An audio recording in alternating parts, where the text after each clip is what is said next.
Guitar হাতে ছিলেন একজন গেরিলা, একাধারে লাতিন আমেরিকার জোসে মার্তি, পূর্ব বাংলার সিরাজ শিকদার কিংবা ওপারের চারু মজুমদারের মতো বিপ্লবের বাঁশিওয়ালা।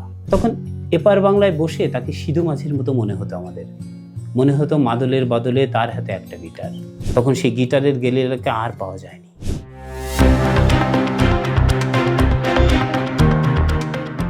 90 দশকের একটি গান তখনকার যুবক যুবতীদের ভেতরে খুব আলোচিত ছিল।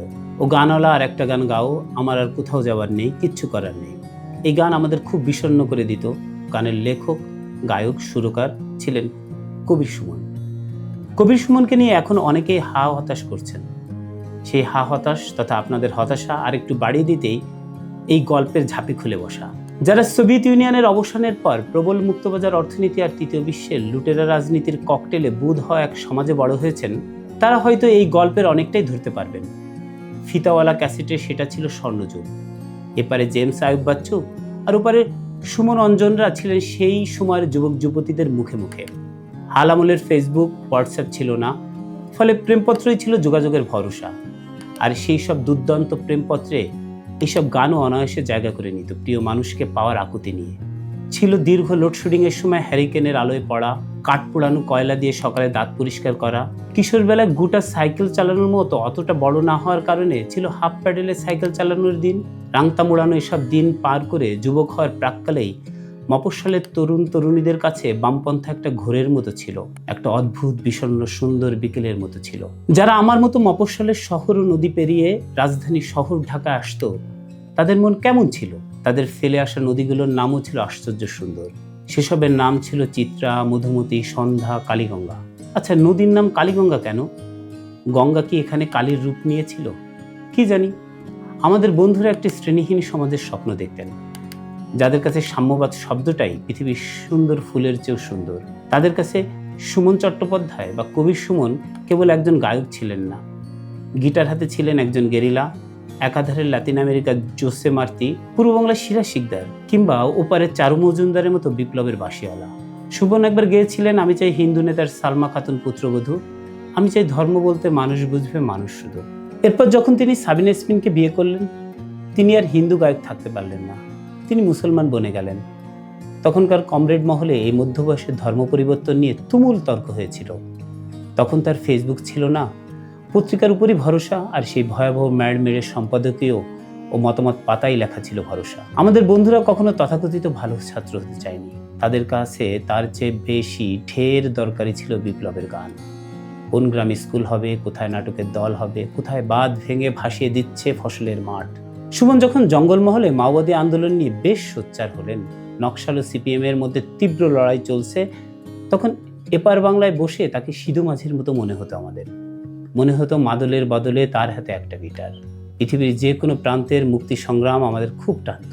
পেরুর কমিউনিস্ট পার্টি নেতা ডক্টর আবিমিয়াল গুজমান ছিলেন মাওবাদী তত্ত্বায়নের জনক, আজীবন কারাগারে থেকেছেন, সেখানেই মারা যান কয়েক বছর আগে। 2004 সালের দিকে গুজমানের মুক্তির দাবিতে ঢাকা বিশ্ববিদ্যালয়ের টিএসসির সামনে আমাদের বন্ধুরা প্রোগ্রাম করেছিল।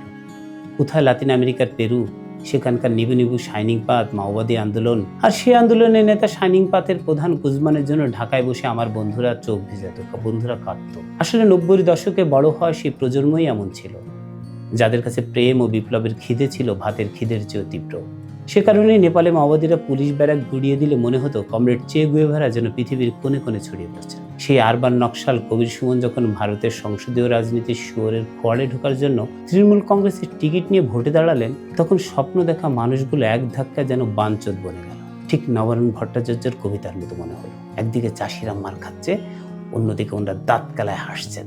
কবির সুমনের গান শুধু গান ছিল না, শ্রোতাদের কাছে ছিল এক একটা আয়াত, মানুষের স্বাধীন হওয়ার আয়াত, বিপ্লবের রাস্তায় নেমে রোমান্টিক হওয়ার আয়াত। তার ঘুমাও বাউন্ডলে কিংবা শহীদ কাদের কবিতা নিয়ে গাওয়া অভিবাদন হৃদয়ে ঝড় তুলত। তোমাকে চাই গানটি মানুষের ভেতরে গোপন প্রেমের মতো, গোপন কষ্টের মতো জমা ছিল, ঠিক যেমন তিনি ছিলেন গিটারের গেরিলা। ঘটনার এখানেই শেষ না, সুমন একদম তৃণমূলের কাঠ মৌলানাতে পরিণত হলেন। চিটফান্ড আর নারুদের ঘুষ কেলেঙ্কারির যুগেও তিনি যেভাবে তৃণমূলের পক্ষে ছাপাই গিয়েছেন তা মানুষ দেখেছে।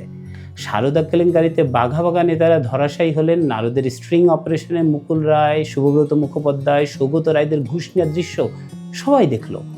মদন মিত্র যখন ঘুষের দায়ে জেলে গেলেন, সুমন তার মুক্তি চাইলেন।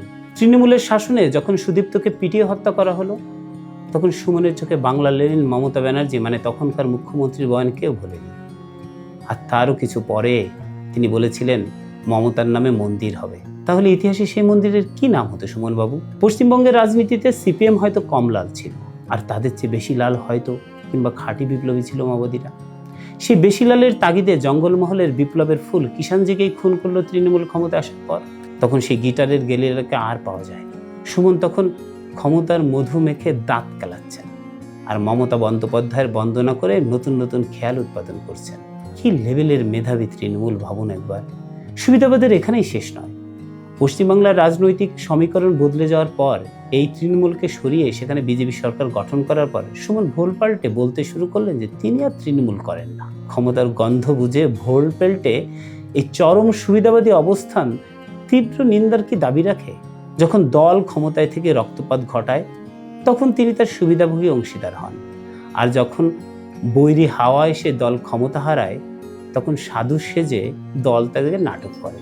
বিপ্লবী সত্তার এমন নগ্ন কেনাবেচার মেরুদণ্ডহীনতা একজন শিল্পীর জন্য সত্যি লজ্জাজনক। আমরা সুমনের গান শুনবো, অন্য 10 জনেরটাও যেমন শুনি।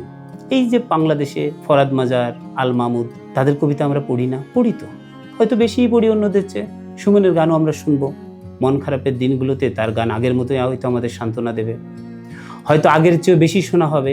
কিন্তু কবির সুমনকে নিয়ে, ব্যক্তি কবির সুমনকে নিয়ে আমাদের সব আগ্রহ বহু আগেই খুন হয়েছে। ভালো থাকবেন সুমন, ভালো থাকবেন ছেলেবেলার হারিয়ে যাওয়া সেই গানওয়ালা।